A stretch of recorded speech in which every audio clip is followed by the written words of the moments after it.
దేవుని పరిశుద్ధ నామమునకు మహిమ కలుగును గాక. కూడా వచ్చిన దేవుని బిడ్డలందరికీ ప్రభైన యేసుక్రీస్తు నామమున వందనాలు తెలియజేస్తున్నాను.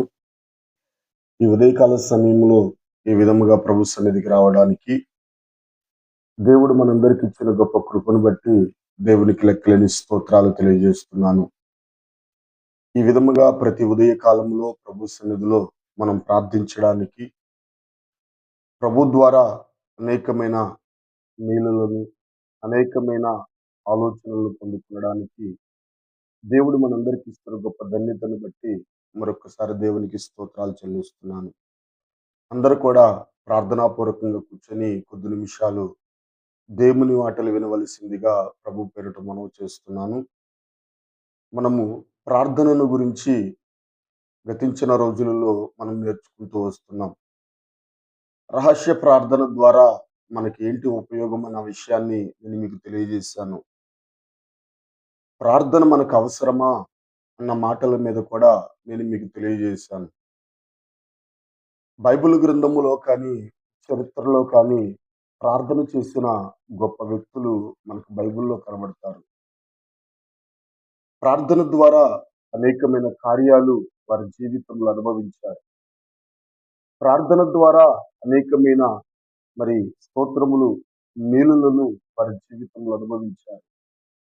ప్రార్థనే ఒక ఊపిరిగా, ప్రార్థనే ఒక శ్వాసగా వారు చేసుకొని వారి జీవితంలో గొప్ప గొప్ప పనులను చేసినట్లు వారి సేవా జీవితము కానివ్వండి, వ్యక్తిగత జీవితము కానివ్వండి, కుటుంబ జీవితము కానివ్వండి, ప్రార్థన ద్వారా గొప్ప కార్యాలు చేసినట్లు పరిశుద్ధ గ్రంథంలో మనం చూస్తున్నాం. యాకోబు రాసిన పత్రిక 5వ అధ్యాయము 16వ వచనం యొక్క చివరి భాగములో మనం గమనిస్తే దేవుని బిడ్డలారా, నీతిమంతుని ప్రభావితమైన ప్రార్థన బలముగా పనిచేయును అని అక్కడ రాయబడి ఉంటుంది. యాకోబు రాసిన పత్రిక 5వ అధ్యాయము 16వ వచనం యొక్క చివరి భాగంలో ఈ విధంగా ఉంది.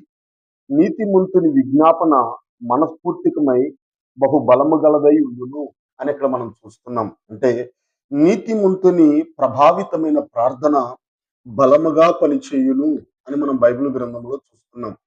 నీతిమంతుడు ప్రార్థిస్తున్నప్పుడు అది ప్రభావం చూపిస్తున్నట, అది బలముగా పనిచేస్తుంది అని ఇక్కడ మన వాక్య భాగంలో గమనిస్తున్నాం. మనం చరిత్రలో మనం గమనిస్తే ఒక దైవజనుడు ఇలా చెప్తూ ఉన్నాడు. ఆయన పేరు జార్జి ముల్లర్ గారు. ఆయన జీవితంలో కొన్ని జరిగిన సంఘటనలను మీ ముందు పెడతాను, శ్రద్ధగా గమనిద్దాం. అతడు ప్రార్థనాపరుడు. 25,000 ప్రార్థనలకు ప్రభు దగ్గర సమాధానం పొందుకున్న వ్యక్తి అతడు. ఇద్దరి మారుమనసు కొరకు 60 సంవత్సరాలు ప్రార్థించాడు. ఇక ఒకరి యొక్క మారుమనసు కొరకు 6 నెలలు ప్రార్థించారు. ఒకరికొకరు 5 సంవత్సరాలు ప్రార్థన చేసుకున్నారు. మరలా ఒకరికొకరు 6 సంవత్సరాలు ప్రార్థన చేశారు. ఇద్దరి రక్షణ కొరకు 36 సంవత్సరాలు ప్రార్థన చేశాడు. అతని జీవితంలో తను చెప్పుకుంటున్నాడు, 200 సార్లు నేను బైబిల్ చదివాను అని అతని చరిత్ర మనకి చెప్తూ ఉంది. ఆయన పేరు జార్జ్ ముల్లర్ గారు. అతడు మీకు కావాలంటే నెట్లో దొరుకుతుంది, పుస్తకాలు దొరుకుతాయి. కావాలంటే ఒక్కసారి మీరు చూడండి అతని జీవిత చరిత్రను. అతడు చాలా ప్రార్థనాపరుడు. అతని ద్వారా దేవుడు ఎన్నో కార్యాలు జరిగించాడు. అతడు 25,000 ప్రార్థనలకు దేవుని దగ్గర సమాధానం పొందాడు. ఇద్దరి మారు మనసు కొరకు 60 సంవత్సరాలు ప్రార్థన చేసినట్లుగా మనం చూడగలుగుతున్నాం. దేవుని బిడ్డలారా, జాగ్రత్తగా గమనించండి. ఒక గ్రామం ఉన్నదట. ఆ గ్రామంలో ఉన్న వారందరూ దేవునికి దూరస్తులుగా మారిపోతూ ఉన్నారు. దేవుని మాట వినట్లేదు, దేవునిని లెక్క చేయటం లేదు, దేవునిని అంగీకరించకుండా దేవునిని తృణీకరిస్తూ, దేవుని నామాన్ని దూషిస్తూ, దేవుని నామాన్ని అవమానపరుస్తూ వారు జీవిస్తున్న సమయంలో ఆ ప్రాంతంలో యేసు ప్రభుని అంగీకరించిన కొందరు విశ్వాసులు, ఆ ప్రాంతంలో యేసు ప్రభుని సొంత రక్షకుడిగా అంగీకరించి మారు మనసు పొంది బాప్తిసం తీసుకుని యేసు ప్రభు కొరకు జీవించాలి అని తీర్మానం కలిగి వారు నడుస్తున్న పరిస్థితులు ఆ ప్రాంతంలో కనబడుతున్నాయి. అయితే అక్కడున్న కొందరు విశ్వాసులందరూ కూడుకొని కొన్ని దినాలు ప్రతిరోజు ప్రతి ఉదయము, మధ్యాహ్నము, సాయంకాల సమయంలో ఆ గ్రామము కొరకు ప్రార్థన చేయటం ప్రారంభించారట. ఆ గ్రామం రక్షణ కొరకు ప్రార్థన చేయటం ప్రారంభించారు. ఆ గ్రామము యొక్క విడుదల కొరకు ప్రార్థించడం ప్రారంభించారు. ఆ గ్రామం అంతా యేసు ప్రభు సొంతం కావాలని, ఆ గ్రామంలో ఉన్న ప్రతి ప్రజలు రక్షణ పొందాలని, ఆ గ్రామంలో ఉన్న ప్రతి ప్రజలు నరకము నుండి, నాశనం నుండి తప్పించబడాలని, అక్కడ కూడిన కొందరు విశ్వాసులు ఏకకంఠముతో ప్రభు సన్నిధిలో ప్రతిరోజు ప్రార్థన చేయటం ప్రారంభించారంట. కొన్ని నెలల తర్వాత, కొన్ని రోజుల తర్వాత ఆ గ్రామములో ఉన్నవారు ఆ ప్రార్థన బలమును బట్టి, ఆ ప్రార్థన ప్రభావమును బట్టి ఒక్కొక్కరుగా ప్రభు సన్నిధికి రావడము, మారు మనసు పొందడము, రక్షణ పొందడము, ప్రభు కొరకు జీవించడం అనేది ప్రారంభించారట. జాగ్రత్తగా గమనించండి దేవుని బిడ్డలారా. ఇట్లా అనేకులు ఆ గ్రామములో ఉన్నవారు ప్రభు చెంతకు చేరినట్లుగా చరిత్ర ఆధారాలు మనకు కనబడుతున్నాయి. ఎందుకంటే ప్రార్థన చాలా ప్రభావితమైనది, ప్రార్థన చాలా బలము కలిగినది, ప్రార్థన ఎలాంటి పరిస్థితులనైనా మార్చగలిగేది, ప్రార్థన ఎంత కఠినాత్ములనైనా మార్చగలిగేది, ప్రార్థన ఒక వ్యక్తి జీవితంలో గొప్ప కార్యమును జరిగించగలిగేది ప్రార్థన. అందుకే ఈ ఉదయకాల సమయంలో జాగ్రత్తగా గమనించండి దేవుని బిడలారా.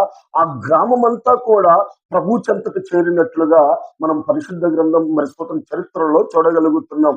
అందుకే కొందరు విశ్వాసుల యొక్క ప్రార్థన ఒక గ్రామాన్ని మార్చగలిగింది. జార్జ్ ముల్లర్ గారి యొక్క ప్రార్థన 60 సంవత్సరాల ప్రార్థన కొంతమంది వ్యక్తులను మార్చగలిగింది. ఇద్దరి రక్షణ కొరకు 60 సంవత్సరాలు ప్రార్థన చేశాడట. ఒకరి రక్షణ కొరకు 5 సంవత్సరాలు ప్రార్థన చేశాడట. ఇంకొకరి రక్షణ కొరకు 6 సంవత్సరాలు ప్రార్థన చేశాడట. ఒక స్తోత్రములు ఇద్దరు మారు మనసు కొరకు 36 సంవత్సరాలు ప్రార్థన చేశాడట. ఇట్లా ఒక్కొక్కరి కొరకు కొన్ని సంవత్సరాలు ప్రార్థన చేశాడు. ఈ రోజు మనం ప్రార్థన చేస్తే ఎమ్మనే మనకి జవాబు రావాలి అని మనం ఆశపడుతూ ఉంటాం. మంచిది, ఆశ మంచిది. కానీ దేవుని యొక్క వాక్యం సెలవిస్తుంది, నీతిమంతుని ప్రార్థన ప్రభావితము కలిగినదై బలముగా ఉండును అని మనం చూస్తున్నాం.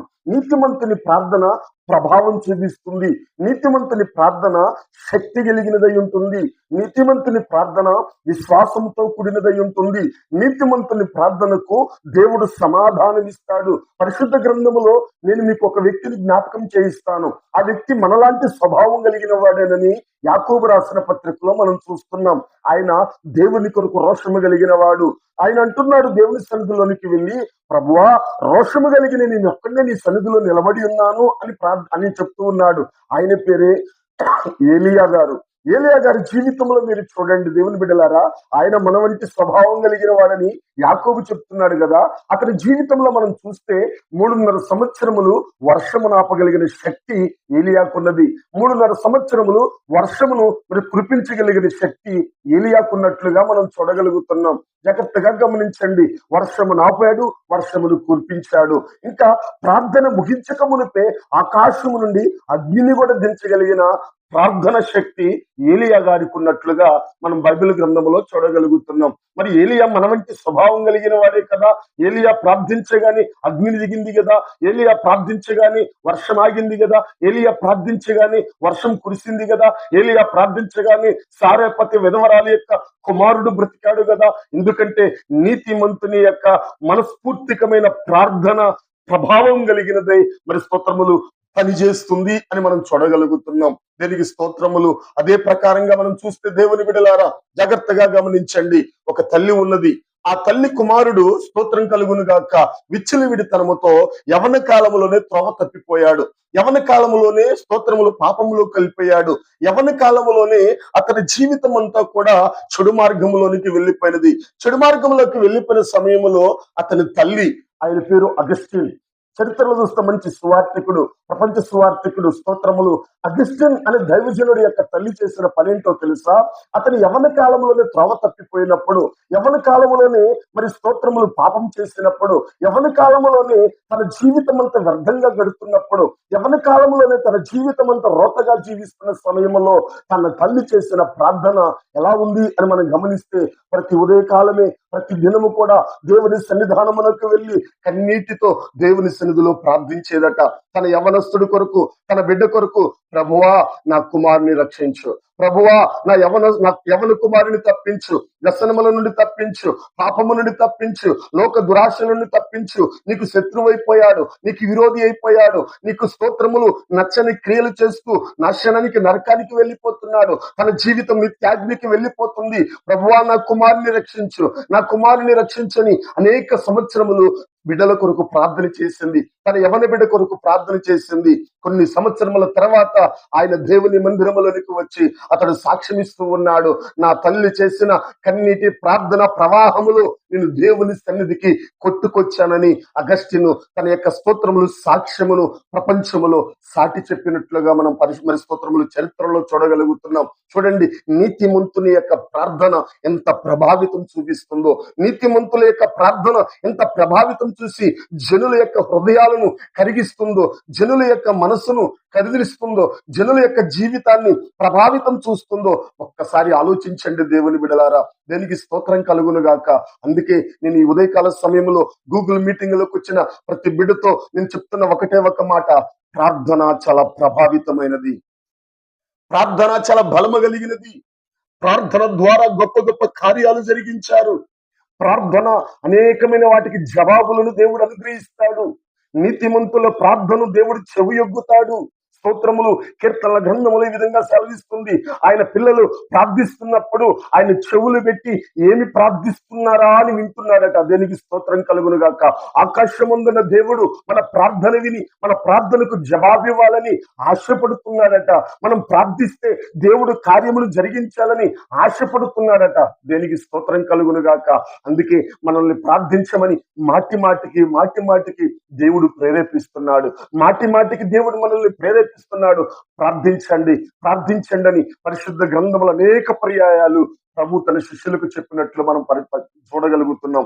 దేనికి స్తోత్రం కలుగును గాక. అందుకే ప్రియమైన దేవుని బిడ్డలారా, ఈ యొక్క ఒక్క ఉదయకాల సమయంలో ఒక్కసారి ఆలోచించండి. ఈ ఉదయకాల సమయంలో ఒక్కసారి గ్రహించండి. స్తోత్రములు, నీతిమంతుల ప్రార్థన ప్రభావితము కలిగి బలముగా పనిచేస్తుంది. దానికి స్తోత్రం. మరి ఇక ఉదయకాల సమయంలో ఒక జార్జ్ ముల్లర్ గారి వలె, లేకపోతే అగస్టిన్ యొక్క తల్లి వలె, లేకపోతే ఒక ఏలియా గారి వలె, దానికి స్తోత్రం కలుగును గాక, మనము నీతిమంతులమై ప్రార్థించు వారముగా మనం ఉన్నామా? ఎందుకంటే ప్రపంచంలో ఉన్న అనేక మంది అక్కర్లతో సతమతమైపోతూ ఉన్నారు. దానికి స్తోత్రములు. ఆండ్రూస్ ముర్రే అనే ఒక దైవజనుడు అతని జీవితంలో చెప్తున్న సాక్ష్యం, దానికి స్తోత్రం. ప్రపంచంలో ప్రతి వారి యొక్క అక్కర తీరాలి అంటే ప్రార్థన అన్నారట. ప్రపంచంలో ఉన్న ప్రతి అక్కర తీరాలి అంటే ప్రార్థన ద్వారానే ప్రపంచంలో ఉన్న ప్రతి వ్యక్తి యొక్క అక్కర తీరుతుంది అని చెప్పాడట. కోట్లాను కోట్ల ప్రజానికానికి రక్షణ కలగాలంటే ప్రార్థనే ఏకైక మార్గం అని చెప్పాడట. దానికి స్తోత్రం. ప్రపంచంలో ఉన్న ప్రతి వారి యొక్క అక్కర తీరాలంటే ప్రార్థనే మూలం అన్నాడు. ప్రపంచంలో ఉన్న కోట్లాది కోట్ల జనాంగానికి, ప్రజానికానికి రక్షణ కలగాలి అంటే ప్రార్థనే మూలం అన్నాడట. దానికి స్తోత్రం. అవును, ప్రపంచంలో అనేకులు అక్కర్లు కలిగి ఉన్నారు. కోట్లాది కోట్ల మంది రక్షణ కొరకు ఎదురు చూస్తున్నారు. అయితే అలాంటి వారు రక్షింపబడాలి అన్నా, అలాంటి వారి యొక్క అక్కర తీర్చబడాలి అన్నా నీతిమంతుల ప్రార్థన ప్రభావితం చూపిస్తుంది. బైబిల్ గ్రంథంలో ఒక చిన్న మాట చెప్పి నేను ముగిస్తాను. మీ అందరికి బాగా తెలిసిన వాక్య భాగం. అబ్రహాము జీవితాన్ని చూడండి. అబ్రహాము నుండి లోతు దూరమైపోయాడు. లోతు దూరమయ్యి సొదొమ గొమొర పట్టణానికి వెళ్ళాడు. లోతు సొదొమ గొమొర పట్టణానికి వెళ్ళక మునిపే సొదొమ గొమొర పట్టణము స్తోత్రము శాపగ్రస్తమైనది, పాపముతో నింపబడినది, దుర్మార్గతతో నింపబడినది, హేయమైన క్రియలతో నింపబడిన పట్టణమే సొదొమ గొమొర పట్టణం. ఆ పట్టణంలోకి వెళ్ళి మరి స్తోత్రములు లోతు కొంతకాలం జీవించాడు. వాక్యం చెప్తుంది లోతు గురించి. నీతిమంతుడైన లోతు సొదొమ గొమొర పట్టణములో మనసును నొప్పించుకుంటూ ఆయన బ్రతికెను అని పేతురు రాసిన పత్రికలో మనం చూడగలుగుతున్నాం. పేతురు గారు లోతును గురించి చెప్తున్నాడు, నీతిమంతుడైన లోతు అని మనం చూస్తున్నాం. అయితే సొదొమ గొమొర పట్టణంలోనికి వెళ్ళిన తర్వాత దేవుని ఉగ్రత సొదొమ గొమొర పట్టణం మీదకి వెళ్ళింది. దేవదూతలు సొదొమ గొమొర్రా పట్టణాన్ని నాశనం చేయడానికి బయలుదేరారు. ఆ సమయంలో మార్గ మధ్యలో అబ్రహాముని దేవదూతలు ఎదుర్కొన్నారు. అబ్రహాము సాగిలపడి భోజనానికి ఆహ్వానించి భోజనమును వారికి వడ్డించి వెళ్తున్న తన సమయంలో దేవదూతలు మాట్లాడుకుంటున్నారు. మన స్నేహితుడైన అబ్రహాముకి మనం చేయబోయే కార్యాన్ని ఎందుకు చెప్పకుండా ఉండాలి అని, అక్కడ చేయబోయే కార్యాన్ని వారు ఎందుకు పంపబడ్డారో అబ్రహాముకు తెలియజేశారు. అప్పుడు ఎమ్మని అబ్రహాము మోకరించి దేవుని సన్నిధిలో ప్రార్థన చేయడం ప్రారంభించాడు. అయ్యా, మరి స్తోత్రములు నీతిమంతులు ఉన్న ప్రాంతములో మరి నువ్వు స్తోత్రములు ఆ ప్రాంతాన్ని రక్షిస్తానన్నావు కదా, 50 మంతులు నీతిమంతులు ఉంటే ఆ ప్రాంతాన్ని నువ్వు రక్షిస్తావంటే రక్షిస్తాను అన్నాడు. ఇట్లా అబ్రహాము దుమ్ముని ధూళిని అనుకుంటూ తెగించి మాట్లాడుతున్నానని చెప్తూ చివరికి వచ్చాక అంటున్నాడు, 50 నుంచి 30కి వచ్చాడు, 30 నుంచి 10కి వచ్చాడు, 10 నుంచి చివరికి అంటున్నాడు, ఒక్క నీతిమంతుడు ఉన్న పట్టణాన్ని రక్షిస్తావా అంటే సరేనన్నాడు. దేనికి స్తోత్రం. అబ్రహాము దృష్టిలో స్తోత్రములు ఆ వ్యక్తి ఎవరో కాదు, లోతును గురించే ప్రార్థించాడు. అవును, అబ్రహాము యొక్క ప్రార్థనను బట్టి లోతును సొదొమ గొమొర్రా పట్టణం యొక్క తీర్పు నుండి, సొదొమ గొమొర్రా యొక్క పట్టణ నాశనము నుండి దేవుడు తప్పించినట్లుగా మనం చూస్తున్నాం. అదే అబ్రహామే గాని ప్రార్థించకపోతే లోతు రక్షించబడేవాడా? అబ్రహాము గాని ప్రార్థించకపోతే లోతును దేవుడు జ్ఞాపకం చేసుకునేవాడా? అబ్రహాము గాని ప్రార్థించకపోతే లోతును విడిపించేవాడా? ఒక్కసారి ఆలోచించండి దేవుని బిడ్డలారా. అబ్రహాము ప్రార్థన లోతు పిల్లలను ఆ సొదొమ గొమొర్రా పట్టణము నుండి బయటికి తీసుకొచ్చేలా చేసింది. ఈ ఉదయకాల సమయంలో దేవుని బిడ్డలారా, మన కళ్ళ ముందు అనేక మంది శాపగ్రస్తులై ఉన్నారు, అనేక మంది నాశనానికి వెళ్ళిపోతున్నారు, అనేక మంది దేవునికి శత్రువులై ఉన్నారు, అనేక మంది నాశనానికి నరకానికి సిద్ధపడుతూ ఉన్నారు. త్రాగుడులోను, దుర్వ్యసనాలలోను, వ్యభిచారాలలోను, దొంగతనాలలోను, అన్యాయస్తులుగాను, మోసగాండ్రులుగాను, దేవునికి ఉగ్రతకు పాత్రులుగాను అనేక మంది నిత్య నాశనానికి మన కళ్ళ ముందు మనకు కనబడుతున్నారు. మన కుటుంబంలో ఉన్న వారు కనబడుతున్నారు. తల్లియో, తండ్రియో, భార్యో, పిల్లలో, అత్తమామో, అత్తరు స్తోత్రం తల్లిదండ్రులు అందరూ కూడా కొందరు రక్షణ లేక పాపములో మునిగిపోయి, చీకటిలో మునిగిపోయి, అపవాది యొక్క కబంధ హస్తాల కింద మునిగిపోయి నిత్య నాశనానికి సిద్ధపడుతూ ఉండగా, అయితే ఇప్పుడు అలాంటి వారిని జ్ఞాపకం చేసుకొని ప్రతిరోజు కూడా, ప్రతి సమయము కూడా దేవుని సన్నిధిలో ప్రార్థించేవారు కావాలి, దేవుని సన్నిధిలో వేడుకునేవారు కావాలి. నీతిమంతుని యొక్క ప్రార్థన బలము గలదే పనిచేయును అని వాక్యం చెప్తుంది. ఈ రోజు కాకపోయినా రేపటి దినమైన నీ ప్రార్థన నీ కుటుంబాన్ని కాపాడుతుంది. ఈ రోజు కాకపోయినా రేపటి దినమైన నీ ప్రార్థన నీ బిడ్డలను కాపాడుతుంది. ఈ రోజు కాకపోయినా రేపటి దినమైన నీ ప్రార్థన నీ కుటుంబానికి, నీ గ్రామానికి, మన ప్రాంతానికి, మన రాష్ట్రానికి, మన దేశానికి, మన ప్రపంచానికి మన ప్రార్థన అనేకులను ప్రభావితం చేస్తుంది. దీనికి స్తోత్రం కలుగును గాక. అందుకే దశలో మరి స్తోత్రం యాకోబు రాసిన పత్రికలో మనం చూస్తున్నాం, 1:5-16 మనం చూస్తున్నాం, ఒకరికొకరు ప్రార్థన చేసుకునుడి అని బైబిల్ గ్రంథంలో చూస్తున్నాం. దేవుని బిడ్డలారా, అందుకు ఇప్పుడు స్తోత్రములు ప్రార్థనా పరులు లెగవాలి. దేవుని సన్నిధిలో ఈ ఉదయకాల సమయంలో నేను ముగిస్తున్నాను. దేవుని బిడ్డలారా, ఒక ప్రార్థనా పరుడుగా నేను ఉండాలి. ప్రార్థన నా జీవితంలో ప్రభావితం చూపించాలి. ప్రార్థన నా జీవితం బలమగలిగి పనిచేయాలి. నేను చేస్తున్న మనవులు దేవుడు వినాలి. నేను చేస్తున్న మనవులకు దేవుడు సమాధానం ఇవ్వాలి. నేను చేస్తున్న మనవులకు దేవుడు కృపనివ్వాలి అని మనం ప్రార్థించాలి. దేనికి స్తోత్రం కలుగును గాక. ఒక చిన్న సంఘటన చెప్పి నేను ముగిస్తాను. దేనికి స్తోత్రం. ఒక చిన్న పిల్లవాడు, జాగ్రత్తగా గమనించండి. ఒక చిన్న పిల్లవాడు రాత్రి ఉదయం లెగవగానే మోకరించి ప్రార్థించేవాడట. రాత్రి పడుకునే ముందు మోకరించి ప్రార్థించేవాడట. ప్రతిరోజు ఈ విధంగా ప్రార్థన చేసేవాడట. వచ్చిరాని ప్రార్థనతో, ప్రభువా మా కుటుంబాన్ని కాపాడు, ప్రభువా ఆకలితో ఉన్న ప్రజలకు ఆహారం దయచేయి అని ప్రార్థన చేసేవాడట. ఇలా రోజు ప్రార్థన చేస్తున్నప్పుడు తన తండ్రి ఆ పిల్లవాడి దగ్గరకు వచ్చి ఒక ప్రశ్న వేశాడట. నువ్వు ప్రార్థిస్తున్నావు కదా, నీ ప్రార్థనని దేవుడు వింటున్నాడని నువ్వు నమ్ముచున్నావా అంటే ఆ పిల్లవాడు ఇచ్చిన సమాధానం ఏంటో తెలుసా? నమ్మకపోతే నేను ఎలా ప్రార్థన చేస్తాను అన్నాడట. జాగ్రత్తగా గమనించండి. ఆ తండ్రికి పిల్లవాడిచ్చిన సమాధానం, నేను నమ్మకపోతే ఎలా ప్రార్థన చేస్తాను డాడీ అన్నాడట. ఎమ్మంటిని ఆ పిల్లవాడిని స్తోత్రములు, ఆ పిల్లవాడి యొక్క విశ్వాసాన్ని తండ్రి గమనించి ఆ పిల్లవాడిని మరి స్తోత్రము ఎంతో చూసి సంతోషించాడట తండ్రి. ఆ పిల్లవాడిచ్చిన సమాధానం చూడండి. నీ ప్రార్థన దేవుడు వింటున్నాడని నువ్వు నమ్ముతున్నావా అంటే ఆ వ్యక్తి అంటున్నాడు, నేను నమ్మకపోతే ఎలా ప్రార్థిస్తాను అంటున్నాడు. ఈరోజు అదే ప్రశ్న ఈరోజు నేను ఇస్తున్నాను. ఉదయకాల సమయంలో ప్రార్థిస్తున్న దేవుని బిడ్డలందరికీ, ఉదయకాల సమయంలో, మధ్యాహ్న కాల సమయంలో, రాత్రికాల సమయంలో ఎడతెగక ప్రార్థిస్తున్న దేవుని బిడ్డలకి నేను ప్రశ్నిస్తున్నాను. ఈరోజు నీ ప్రార్థన దేవుడు వింటున్నాడని నీకు నమ్మకం ఉందా? నీ ప్రార్థనకు దేవుడు జవాబిస్తున్నాడని నీకు నమ్మకం ఉందా? ఈరోజు ప్రార్థిస్తారు కానీ కొందరికి నమ్మకం ఉండదు. ఈరోజు ప్రార్థిస్తారు కానీ దానికి సమాధానం పొందుతామన్న విశ్వాసం ఉండదు.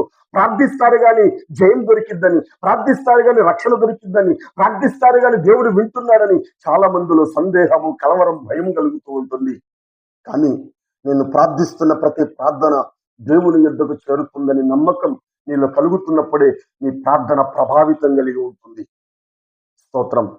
ఈ ఉదయకాల సమయంలో నా మాటలు వింటున్న ప్రియ దేవుని విడిలారా, మరి ఈరోజు నీతిమంతుల యొక్క ప్రార్థన మనపూర్వకమై ప్రభావితము గలి బలముగా ఉండును అని యాకోబు చెప్పినట్లుగా, మరి ఈరోజు నీ ప్రార్థన ప్రభావితమై మనస్ఫూర్తికైన ప్రార్థన ప్రభావం చూపిస్తుందా, బలము కలిగి శక్తి కలిగి పనిచేస్తుందా? నీ ప్రార్థన ద్వారా నీకు సమాధానం దొరుకుతుందా?